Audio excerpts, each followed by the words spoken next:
નમસ્કાર વિદ્યાર્થી મિત્રો, શ્રી બ્રહ્માનંદ વિદ્યા મંદિર ચાપડા ઓનલાઈન એજ્યુકેશનમાં હું વિજય સર આપનું હાર્દિક સ્વાગત કરું છું. મિત્રો, આપણે ઈમેલ રાઇટિંગ પાર્ટ 1 બોર્ડની પરીક્ષામાં એ ઈમેલ છે તે 5 માર્કનો પૂછાય છે 56મા પ્રશ્નમાં. 56મા પ્રશ્નમાં બોર્ડની પરીક્ષામાં 5 માર્કનો ઈમેલ પૂછાય છે, એના અથવામાં રિપોર્ટ હોય છે. તો સર આજે આપણે ઈમેલની ફોર્મેટ એટલે કે ઈમેલનો નમૂનો છે એ સર્વપ્રથમ જોઈએ. પરીક્ષામાં ઈમેલ લખતી વેળાએ પહેલા આપણે શું ધ્યાન રાખીશું? તો કે પહેલા પેન્સિલથી એક ડ્રો કરશું આપણે. આ પેન્સિલથી ડ્રો કરશું. પછી ફ્રોમ કરી બે ટપકા કરીને ઈમેલ મોકલનારનું ઈમેલ આઈડી એ લખવાનું. બરાબર છે? હવે ઈમેલ એટલે શું? ઈ એટલે ઇલેક્ટ્રોનિક મેલ, ઇલેક્ટ્રોનિક તાર, ટપાલ. બરાબર છે? પહેલાના સમયમાં ઈમેલ છે એ તાર ટપાલ છે, સંદેશાઓ એ પક્ષીઓ મારફતે રાજાઓ મોકલતા, ત્યારબાદ પછી દૂત દ્વારા મોકલવામાં આવતા. માનો કે મહાભારતમાં છે કૃષ્ણ ભગવાન એ દૂત બનીને જાય છે, તો રાજા મહારાજાના સમયમાં દૂત દ્વારા પણ સંદેશાઓ પહોંચાડવામાં આવતા હતા. પછી જેમ સમય જતો જાય છે તેમ આપણે વોટ્સએપ દ્વારા પણ સંદેશાઓ મોકલીએ છીએ. આ રીતે સંદેશાઓ જુદી જુદી રીતે મોકલવામાં આવતા. હવે આપણે ઈમેલ છે એમાં પણ સંદેશાઓ તમે મોકલી શકો છો. બરાબર છે? તો સૌથી સારું સંદેશાનું માધ્યમ હોય તો ઈમેલ છે. તમે એક સાથે ઘણા બધા લોકોને દેશ વિદેશમાં સંદેશાઓ થોડીક જ મિનિટોનો ગણતરીના કલાકોમાં સમયમાં તમે મોકલી શકો છો સંદેશાઓ. તો ઈમેલનો આપણે ફોર્મેટ જોઈએ નમૂનો. તો ફ્રોમ એમાં ઈમેલ મોકલનારનું ઈમેલ આઈડી આવશે. પછી ટુ કરીને ઈમેલ મેળવનારનું ઈમેલ આઈડી આવશે. અને આ સીસી અને બીસીસી આમ જોઈએ તો આપણને લખવા જરૂરી નથી પણ સમજવા જરૂરી છે. સીસી એટલે શું? તો કે કાર્બન કોપી. બરાબર છે? કે માની લો કે ઈમેલ લખનાર વ્યક્તિ છે એ ઈમેલ મેળવનારને તો એ સંદેશો મોકલે છે, એ સિવાય બીજા 5 જણાને જો એ ઈમેલ મોકલવા માંગતો હોય એક જ ઈમેલ, તો એ આમાં એ 5 જણાના ઈમેલ આઈડી હોય તો એ 5 જણાના ઈમેલ આઈડી આમાં એડ કરીને નાખીને એક સાથે 5 ને 1 6 જણાને ઈમેલ મોકલનાર વ્યક્તિ ઈમેલ મોકલી શકે છે. એટલે કે જેને ઈમેલ મોકલતો હોય એ સિવાય બીજા 5 જણાને એ જ ઈમેલ જો મોકલવા માંગતો હોય તો એ સીસી કાર્બન કોપીની અંદર એ ઈમેલ આઈડી નાખી તમામ 5 જણાના અને એક સાથે એ 5 ને 1 6 જણાને ઈમેલ મોકલી શકે છે. એના પછી ત્યારબાદ આવે છે બીસીસી, બ્લેન્ક કાર્બન કોપી. એમાં શું કરવાનું છે મિત્રો? તો કે એમાં ઈમેલ મોકલનાર વ્યક્તિ ઈમેલ મેળવનાર વ્યક્તિને તો મોકલે છે પણ સાથે સાથે બીસીસી એટલે શું? કે માનો કે સ્કૂલમાં કોઈ વિદ્યાર્થી કોઈ મિસબિહેવિયર કર્યું છે, ગેરવર્તન કર્યું છે, અને સ્કૂલના આચાર્ય પ્રિન્સિપાલ સાહેબ એ વિદ્યાર્થીને ઈમેલ કરે છે પોતાના વર્તન અંગે, એના મિત્રને જાણ કરે છે ઈમેલ દ્વારા, અને સાથે સાથે એને વાલીને પણ જાણ કરે છે. પણ જ્યારે ઈમેલ મોકલનાર પ્રિન્સિપાલ સાહેબ છે એ વિદ્યાર્થીની ઈમેલ જ્યારે મોકલે છે તો એ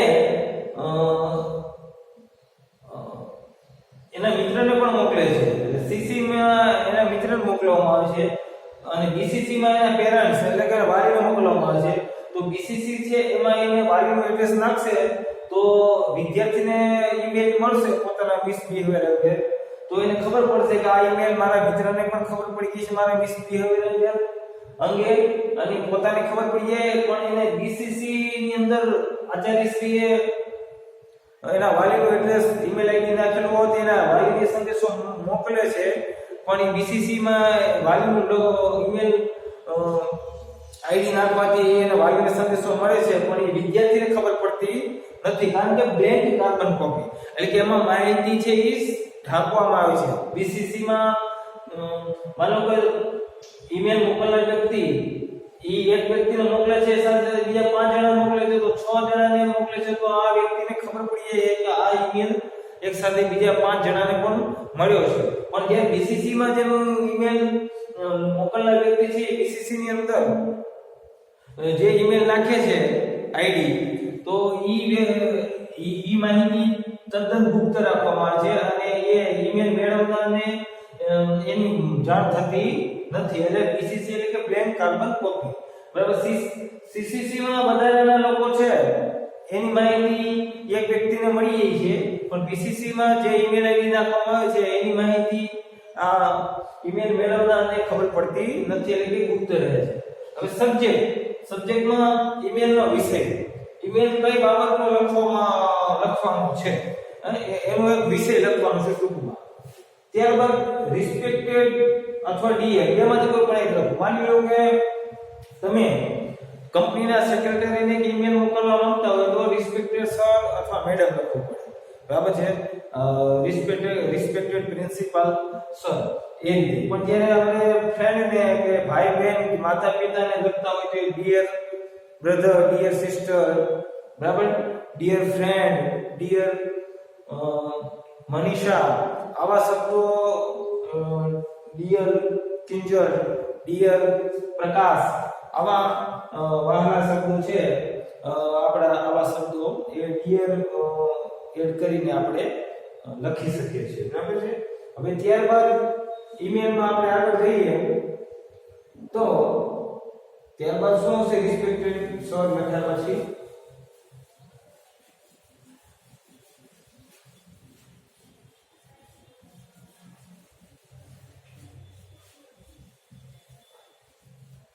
એના પછી રિસ્પેક્ટેડ અને ડિયર, એના પછીનું જે આવે છે એ ઈમેલનો ફર્સ્ટ પેરેગ્રાફ આવશે.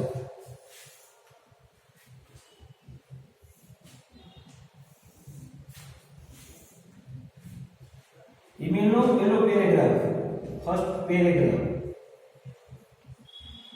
આ પેરેગ્રાફની અંદર મિત્રો તમારે ઈમેલની સામાન્ય માહિતી લખવી. બરાબર છે. સામાન્ય માહિતી એટલે કેમ કે જ્યારે આપણે કોઈ કંપનીના સેક્રેટરી છે કે કોઈ બીજા વ્યક્તિને આપણે ઈમેલ લખતા હોય તો આપણે સામાન્ય રીતે I am writing this email to ખાલી જગ્યા જે કઈ બાબતમાં છે માટે લખતા હોય લખવું પડે. બરાબર. પણ જ્યારે આપણે કોઈ ફ્રેન્ડને કે ભાઈ બહેનને લખતા હોય તો માતા પિતાને તો how are you? I am fine. I received your email yesterday. I like to read it. બરાબર છે.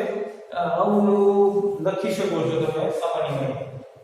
ત્યાર પછી જે ઈમેલનો મેઇન પેરેગ્રાફ આવે છે, બીજો એટલે મિડલ પેરેગ્રાફ,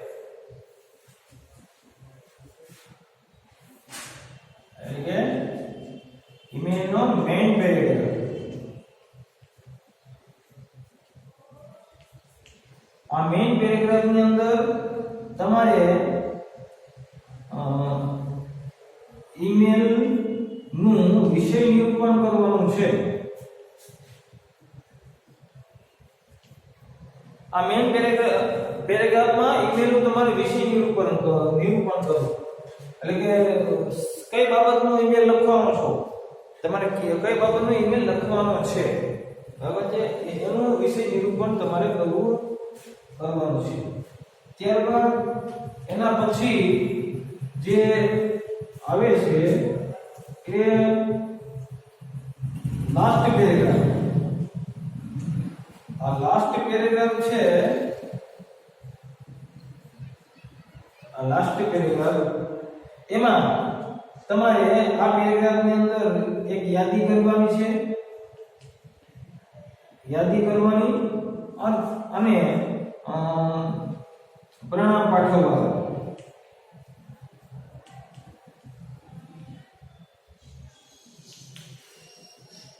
બરાબર છે. માનો કે યાદી કરવામાં I hope you will write to me soon અને say my regards to your parents. બરાબર છે. હું આશા રાખું છું કે તમે આ મને જલ્દી ઈમેલ લખશો અને તમારા માતા પિતાને મારા પ્રણામ કહેજો. બરાબર છે. એ તમે લખી શકો અને છેલ્લે યોર્સ કરીને યોર્સ ફેથફુલી તમે લખી શકો. માનો કે કોઈ કંપનીના સેક્રેટરી કે પ્રિન્સિપાલ લખતા હોય તો યોર્સ ફેથફુલી, અને કોઈ નજીકના સગા સંબંધીને લખતા હોય ભાઈ બહેન માતા પિતા તો યોર્સ લવિંગલી અથવા your loving son, your loving daughter, your loving cousin. બરાબર છે. અને પછી ઈમેલ લખનારનું નામ અહીં લખવાનું રહેશે. આમાં ઈમેલ મોકલનારનું નામ લખવાનું છે. ઈમેલ મોકલનારનું નામ આમાં લખવાનું રહેશે. એટલું આપણે આ ઈમેલ છે, બરાબર છે, એની અંદર આપણે આટલું લખવાનું યોસ માં ઈમેલ મોકલનારનું નામ લખવાનું રહેશે. આ રીતે આ ઈમેલનો આપણે નમૂનો જોયો મિત્રો. બરાબર છે. એ નમૂના પ્રમાણે આપણે ચાલવાનું છે. અને 60 શબ્દોમાં 56મા પ્રશ્નમાં ઈમેલ અથવા તો 60 શબ્દોમાં રિપોર્ટ લખવાનો હોય છે અને એના 5 ગુણ મળે છે. અને તમે ઈમેલ આ રીતે પરીક્ષામાં જે લખો તો પહેલા તમારે એની ફોર્મેટ એટલે કે ડ્રો કરવી પડશે. પેન્સિલથી ડ્રો કરવાનું પેન્સિલથી. હવે ચારે બાજુ ચોરસ પેન્સિલ ડ્રો કરો જેનાથી ખબર પડે કે ઈમેલ લખાયો છે. બરાબર છે. હવે આપણે ઈમેલનો એક નમૂના સ્વરૂપે ઈમેલ લખીએ. માનો કે પરીક્ષામાં કેવા ઈમેલ પૂછાય તો કે જોઈએ તો draft N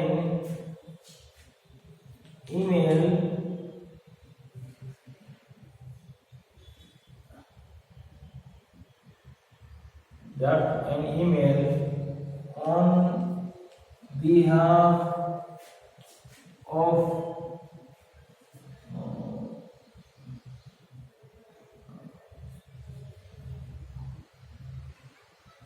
Rakesh Sharma to his friend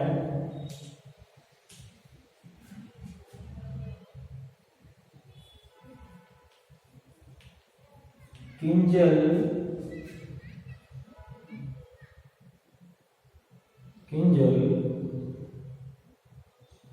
on Kinjal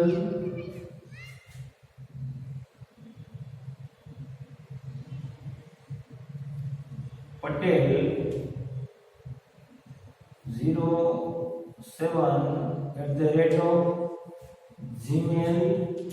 07@gmail.com.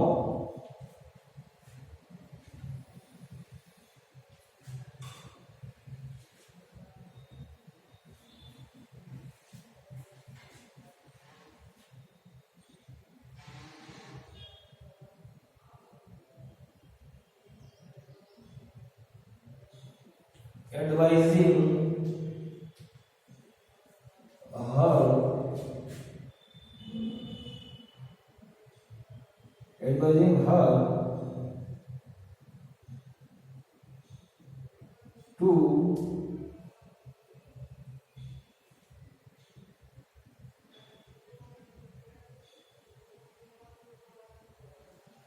protect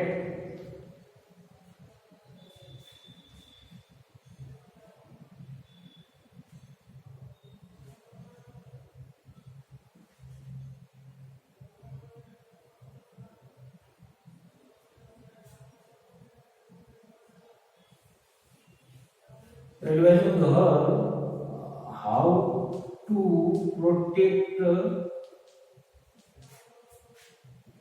herself from coronavirus.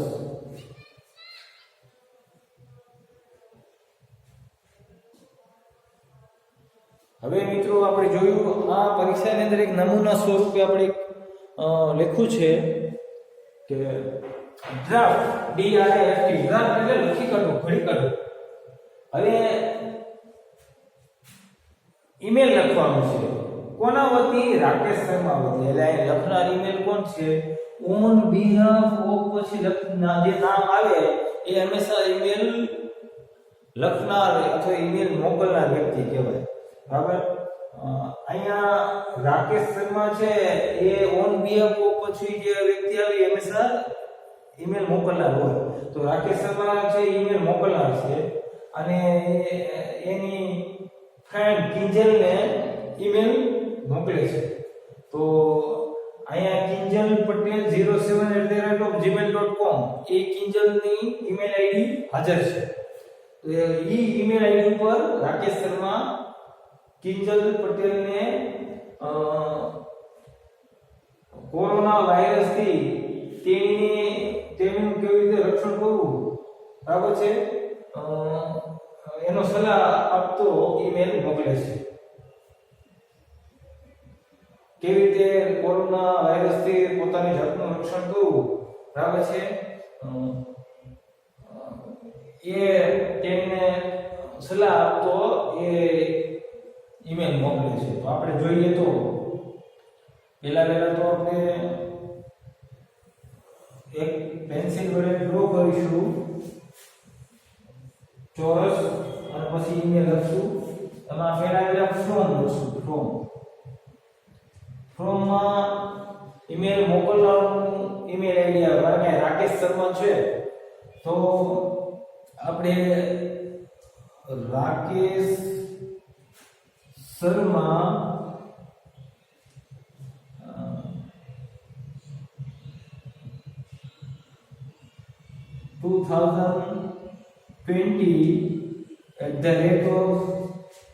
@gmail.com આ આપણે ઈમેલ આઈડી બને. પછી 2 માં જે હાજર છે તે લખવાનું રહેશે. કિંજલ દવે ઈમેલ મેળવનાર કોણ છે? કિંજલ પટેલ. કિંજલ પટેલ 07@gmail.com. પછી આપણે CC કે BCC આપણે એ લખવાની આમાં કઈ જરૂર નથી પણ સમજવાની જરૂર નથી. બરાબર. હવે ડાયરેક્ટ આમાં પછી સબ્જેક્ટ આવશે. ઈમેલનો સબ્જેક્ટમાં શું છે તો કે how to protect herself from corona virus. તો એડવાઇસ છે કે તેણીને કોરોના વાયરસથી તેણીનું કેવી રીતે રક્ષણ કરવું એ સલાહ આપતો ઈમેલ મોકલે છે. તો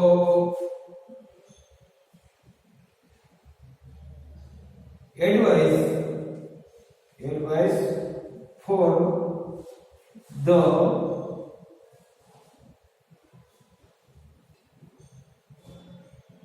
advice from the protection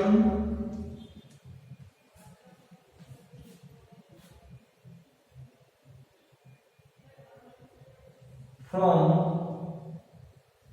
coronavirus. Advice for the protection from coronavirus. Corona virus થી રક્ષણ માટે સલાહ. બરાબર. આ વિષય છે. હવે અહીંયા રાકેશ શર્મા ફ્રેન્ડ ને લખે છે અને અહીંયા રિસ્ટ્રિક્ટેડ નહીં આવે પણ ડિયર આવશે. ડિયર ફ્રેન્ડ લખીએ તો અથવા ડિયર કિંજલ એમ પણ લખી શકાય. ડિયર કિંજલ. હવે મેન પેરેગ્રાફ આવશે. મેન પેરેગ્રાફમાં આપણે શું લખશું? તો કે મેઇન પેરેગ્રાફમાં લખશું કે hi how are you hi how are you તને કેમ છે I hope you are fine there હું આશા રાખું છું કે તને સારું હોય બરાબર છે એ લખું આ ઈમેલની શરૂઆતની માહિતી બરાબર છે પહેલા પેરેગ્રાફની અંદર એ આપણે લખીએ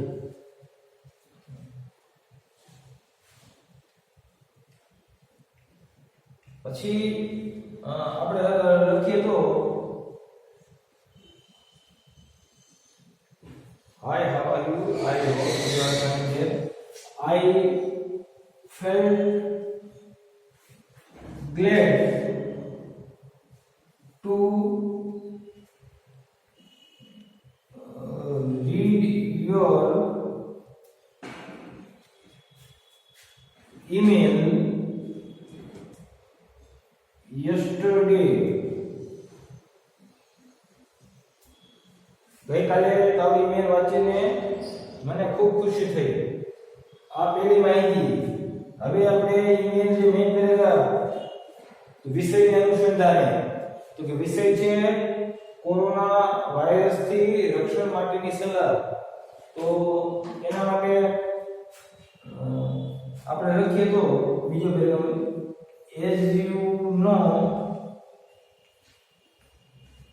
as you know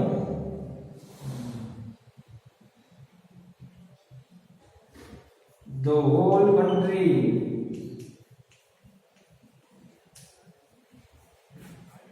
and the whole world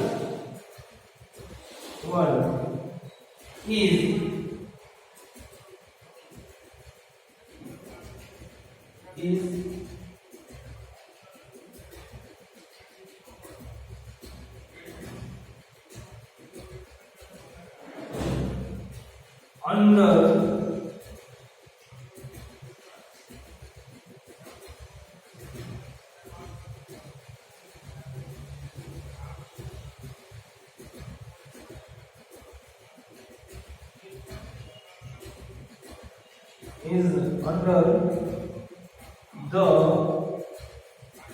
dangerous virus corona.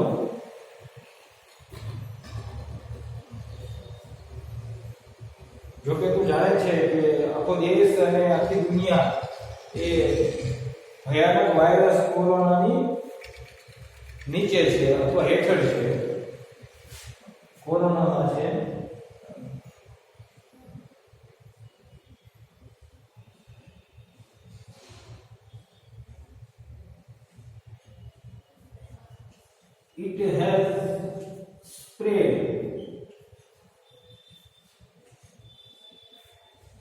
it has spread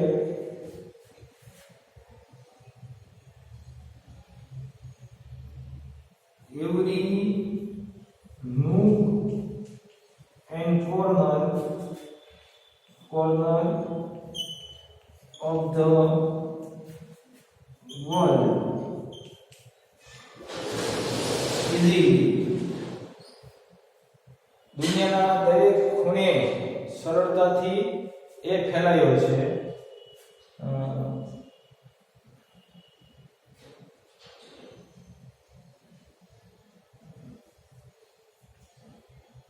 it spreads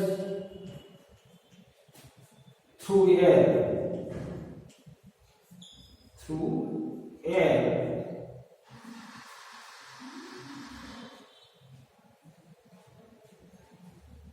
it spreads through air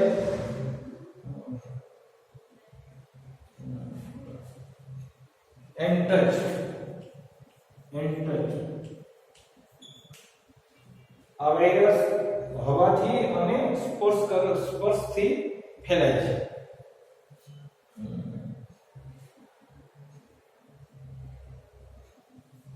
I advise you to wear mask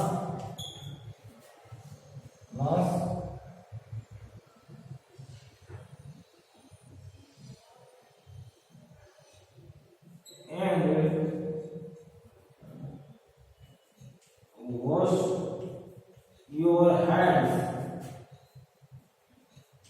wash your hands every time you return home from outside.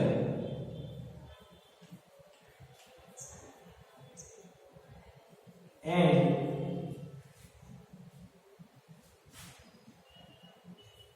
keep distance in public places. In public places. પેલો paragraph થયો કે તને હાય તને કેમ છે હું આશા રાખું છું કે તને સારું હોય તારો ઈમેલ ગઈકાલે વાંચીને મને ખૂબ ખુશી થઈ બીજો મેઇન પેરેગ્રાફમાં એડવાઇસ જે વિષયની અનુસંધાને આપણે મેઇન પેરેગ્રાફ જોયો કે તું જાણે છે કે આખો દેશ અને દુનિયા છે એ ભયંકર વાયરસ કોરોનાની હેઠળ છે અને તે દરેક ખૂણે દુનિયાના દરેક ખૂણે ઇઝીથી સહેલાઈથી ફેલાયો છે અને આ વાયરસ એ હવા અને સ્પર્શથી ફેલાય છે હું સલાહ આપું છું તું માસ્ક પહેર તારા હાથ ધોવા ના દર વખતે જ્યારે તું બહારથી પાછી ઘરે આવે ત્યારે અને જાહેર સ્થળો છે ત્યાં અંતર જાળવવું એ સલાહ છે એના પછી આપણે ત્રીજો પેરેગ્રાફ આવશે એ અહીંથી લખીએ ફરીવાર ઉપરથી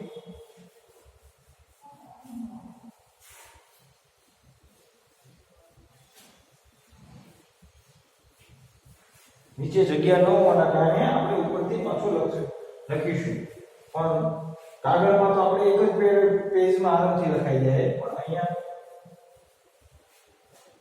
હવે અંતિમ પેરેગ્રાફમાં લખવાનું છે કે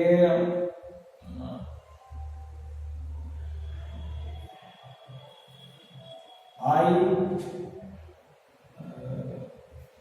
hope you will follow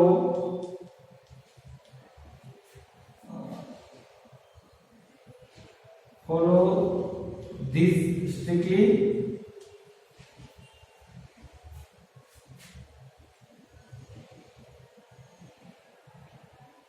I hope you will follow this strictly. Do write to me soon. Do write to me soon. Say my regards to your parents. અને અહીંયા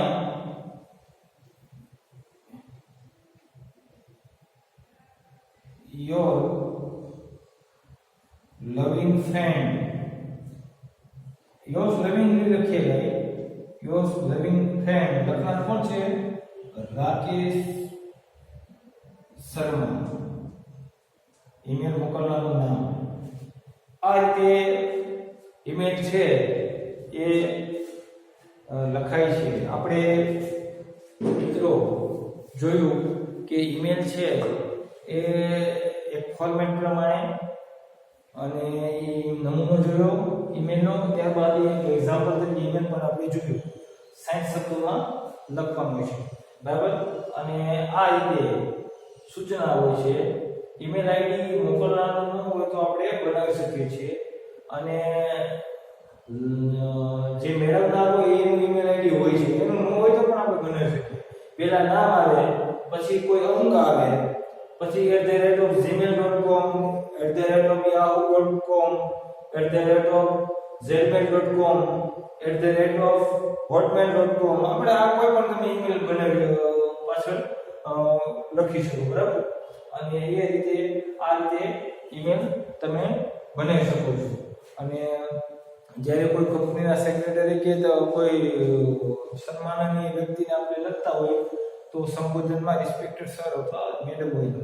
બાકી આપણા જે સગા સંબંધીઓ હોય અથવા પારિવારિક લોકો હોય તો આપણે dear friend, dear brother, dear sir એ શબ્દો તમે લખી શકો છો, બરાબર છે. અને છેલ્લે યોર લવિંગ ફ્રેન્ડ, બરાબર, આપણા મિત્ર હોય કે પરિવારના સભ્યો હોય તો. અને જો કોઈ આપણે કંપનીના સેક્રેટરી કે કોઈ મેનેજરને આપણે સંબોધીને ઈમેલ મોકલતા હોય તો યોર્સ ફેથફુલી લખવાનું, નીચે લખવાનું નામ. આ રીતે આપણે ઈમેલ મિત્રો અહીંયા પૂરો કર્યો છે, બરાબર છે.